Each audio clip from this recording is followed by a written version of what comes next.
নমস্কার। শ্রী শ্রী ব্রহ্ম বৈবর্ত পুরাণ প্রকৃতি খণ্ড ৩০ অধ্যায় শ্রীকৃষ্ণ মাহাত্ম্যাদি কথন ও সত্যবাণীর জীবনদান। সাবিত্রী কহিলা এবে হরষিত মন, শ্রীকৃষ্ণ মাহাত্ম্য কথা করহ বর্ণন। লক্ষ পুরুষের যাহা উদ্ধার কারণ, যাহার কৃপায় হয় পাপ বিনাশন। জগৎ মঙ্গল যিনি সকলের সার, যার কৃপা বলে হয় নরক উদ্ধার। অশুভের নিবারক মুক্তির কারণ, সেই কৃষ্ণ গুণ আজি করহ কীর্তন। তত্ত্বজ্ঞান লভিলাম তোমার কৃপায়, আরও কিছু দয়া করি কহ গো আমায়। যম কহে শুনো সতী আমার বচন, তব ইচ্ছা মতবর করিনু অর্পণ। এক্ষণে আবার কহি হরিভক্তি হবে, তব মতি চিরদিন কৃষ্ণ পদে রবে। শ্রীকৃষ্ণ মহিমা তুমি চাহিলে শুনিতে, মৃত্যুঞ্জয় পঞ্চমুখে না পারে বর্ণিতে। চতুর্মুখে ব্রহ্মাদেব বর্ণিতে না পারে, কার্তিকেয় ৬ মুখে বর্ণিবারে নারে। যোগীন্দ্রগণের গুরু নিজে গণপতি, শ্রীকৃষ্ণের গুণগানে নাহিক শকতি। সরস্বতী যার কথা বলিতে না পারে, সনতান সনকাদি বর্ণিবারে নারে। বর্ণিতে না পারি বারি চারি ব্রহ্মপুত্রগণ, কেমনে তাহার কথা করিব কীর্তন। ব্রহ্মা বিষ্ণু মহেশ্বর ধ্যান করে যার, তাহার মহিমা আমি কি কহিব আর। আকাশ যেমন নাহি জানে নিঃসীমা, শ্রীকৃষ্ণ নাহিক জানে নিজের মহিমা। সকলের অন্তরাত্মা কৃষ্ণ সনাতন, সবার ঈশ্বর তিনি সবার কারণ। সকলের আদি তিনি সর্বরূপধারী, তাহার মহিমা কিছু বর্ণিতে না পারি। নিত্যানন্দ নিত্যরূপী নিত্য নিরাকার, নিত্যদেহী নিরঙ্কুশ কি কহিব আর। নির্গুণ ও নিরাশ্রয় নিত্য নিরঞ্জন, সকলের সাক্ষী সেই কৃষ্ণ সনাতন। নির্লিপ্ত শ্রী ভগবান সবার আধার, স্বয়ং পুরুষ তিনি নিত্য সারাৎসার। ভক্ত প্রতি অনুগ্রহে ধরে কলেবর, কমনীয় রূপ তার মোহন সুন্দর। কিশোর বয়স সদা গোব্যস্তার, জলধর সমকান্তি অতি চমৎকার। কোটি কন্দর্পের রূপ ভুবন মোহন, শরতের পদ্মসম যুগল নয়ন। কোটি চণ্ড পরাজিত বদন শোভায়, বিভূষিত ভগবান রত্নের তুষায় ভূষায়। ব্রহ্মতেজে প্রজ্জ্বলিত বদন তাহার, মৃদু মৃদু হাস্যমুখে অতি চমৎকার।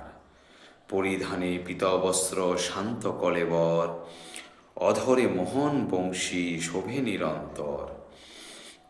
গোপিকা সকলে তার হেরিছে বদন, রাসের মণ্ডলে রাজে কৃষ্ণ সনাতন। চন্দনে চর্চিত তার সমস্ত শরীর, সারা অঙ্গে কস্তুরী ও কুমকুম আবির। সুন্দর বঙ্কিম চূড়া শোভিছে মাথায়, সুশোভিত ভগবান পুষ্পের মালায়। তাহার আজ্ঞায় চলে এ বিশ্ব সংসার, ব্রহ্মা বিষ্ণু শিব আদি আজ্ঞা মানে তার। তাহার আদেশে চলে বায়ু নিরন্তর, তাহার আজ্ঞায় তাপ দিতেছে ভাস্কর। তার আজ্ঞা বলে চলে দিকপালগণ, গ্রহ আদি তার আজ্ঞা মানে অনুক্ষণ। স্থলচর জলচর যত জীবগণ, তাহার কৃপায় প্রাণ করিছে ধারণ।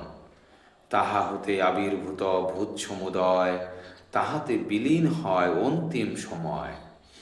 প্রলয় ঘটন হয় নিমেষে তাহার, হরির মহিমা আমি কি কহিব আর।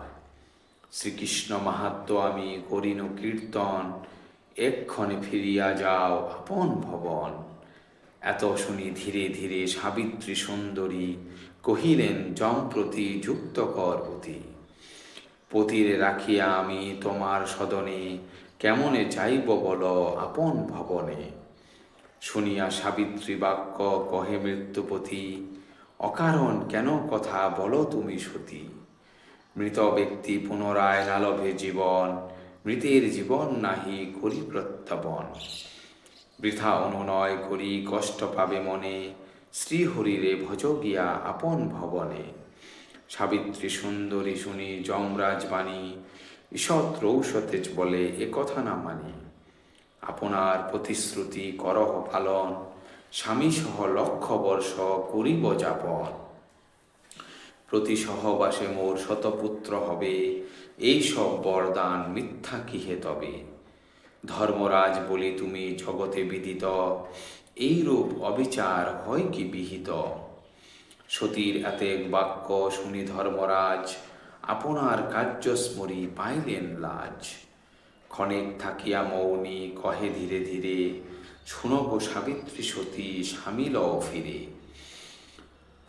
সতী নারী সম এত পূর্ণ আছে কার, কভু না নিরখী ধ্যান ভুবন মাঝার। মৃত স্বামী প্রাণ পায় তব কর্ম ফলে, সতীর এতেক পূর্ণ ঘুচিবে ভূতলে।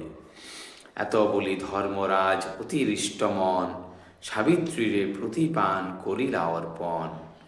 সাবিত্রী তখন জমে প্রণাম করিয়া, কাঁদিতে লাগিলা তার চরণ ধরিয়া। সতীরে কাঁদিতে দেখি কৃপানিধি যম, কহিলেন সাবিত্রীরে কথা মনোরম।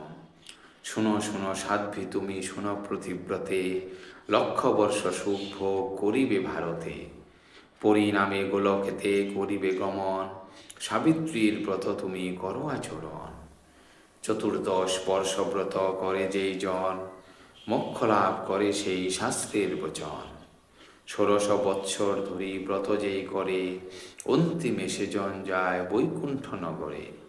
জ্যৈষ্ঠ মাসে কৃষ্ণ পক্ষে চতুর্দশী হলে, সাবিত্রীর ব্রত আদি করিবে সকলে। সাবিত্রীর এই কথা বলি ধর্মপ্রতি, গমন করিল নিজ ভবনের প্রতি। সাবিত্রী প্রতির সহ গৃহে ফিরে আসে, দুঃখের সংসার পুনঃ পুলকেতে ভাসে। সাবিত্রীর পিতা লাভ করিল সন্তান, শ্বশুর আবার তার চক্ষু ফিরি পান। দুমৎসেন পুনরায় রাজ্য লাভ করে, শতপুত্র জন্মে ক্রমে সাবিত্রী উদরে। শতবর্ষ স্বামী সহ সুখ ভোগ করে, সাবিত্রী গেলেন চলি গোলক নগরে। সাবিত্রী কাহিনী তুল্য অপরূপ কথা, জগতে কোথাও নাহি জানিবে সর্বথা। সতীর কাহিনী শুনি পুণ্য যত হয়, অন্য কোনো কাহিনীতে তত পুণ্য নয়। যেবা শুনে যেবা পরে সাবিত্রী কাহিনী, তাহার পুণ্যের সীমা আমি নাহি জানি। এত বলি ভগবান প্রভু নারায়ণ, নারদের প্রতি চাহি বলেন বচন। সাবিত্রী কাহিনী আমি বলিনু বিস্তারি, আর কি শুনিতে চাহ বল তরা করি। ধন্যবাদ।